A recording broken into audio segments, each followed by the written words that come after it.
Nous abordons dans cette courte vidéo le sujet du contrôle par échantillonnage.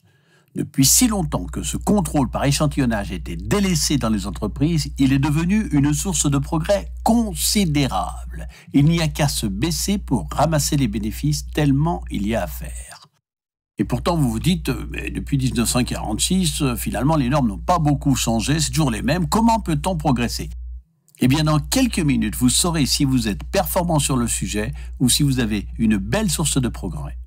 Un petit rappel, le contrôle par échantillonnage de statistiques peut globalement se scinder en deux types. Le contrôle par attribut, où la caractéristique est considérée comme conforme ou non, et le contrôle par mesure, où on dispose d'une mesure comme le diamètre qui doit satisfaire des spécifications.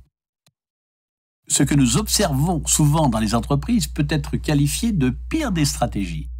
Donnons un exemple. On doit contrôler le diamètre du bouchon et pour cela on utilise un processus de mesure qui nous fournit une information quantifiée, précieuse.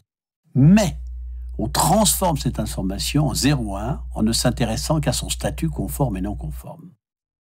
Et on utilise la norme du contrôle aux attributs.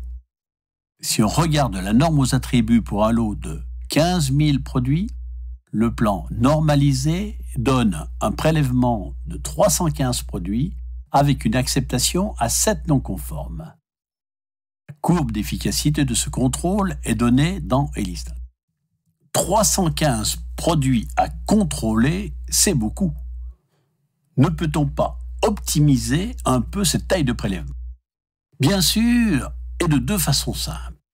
D'une part, utiliser les approches modernes de prélèvement, cela peut diminuer par plus de 10 la taille des prélèvements pour la même courbe d'efficacité. Ce serait dommage de passer à côté.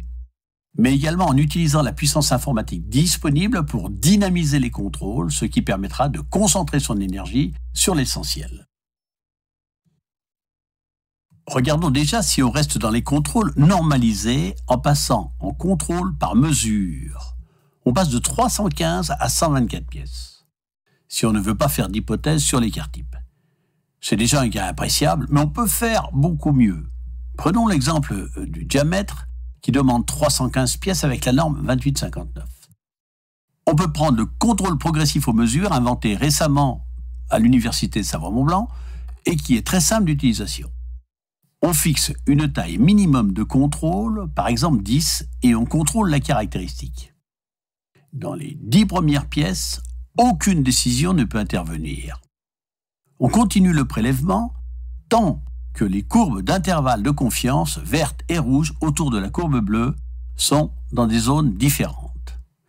À la 41e valeur, la courbe verte rentre dans la zone verte, on accepte le lot. Si le lot est très bon, on accepte dès la 10e valeur. Si le lot est très mauvais également, on refuse dès la 10e valeur. Voilà comment, de façon très simple, on vient de passer de 315 pièces à contrôler à 10 pièces avec la même efficacité de contrôle. La seconde méthode pour diminuer les contrôles va consister à dynamiser l'échantillonnage pour l'adapter d'une part à la criticité des caractéristiques contrôlées et d'autre part à l'occurrence probable de l'apparition d'un défaut. Si la criticité est un critère qui doit venir de l'entreprise, un bon logiciel de contrôle par échantillonnage doit pouvoir détecter automatiquement l'occurrence probable d'un défaut avec une analyse de l'historique des contrôles. Et pour rendre encore plus efficace la dynamisation, il faut être capable de lier entre elles des caractéristiques identiques sur des produits différents. Par exemple, les diamètres des bouchons de différentes références de bouchons pourront être liés entre elles pour optimiser cette dynamisation. La dynamisation se fait sur les diamètres indépendamment de la référence. Et tout cela n'est pas fixe dans le temps et doit être dynamisé pour faire évaluer les contrôles en fonction de l'historique. En conclusion, si vous n'utilisez pas les dernières techniques de plan progressif, si vous ne dynamisez pas vos échantillonnages à la caractéristique et pas à la référence, alors vous êtes assis sur une source de progrès considérable. Baissez-vous pour la ramasser. Mais avant, allez voir comment le logiciel ELISTAT CES permet de faire de façon extrêmement simple ces deux approches que nous venons de présenter et vous permet d'avoir enfin une stratégie moderne de contrôle sur l'eau.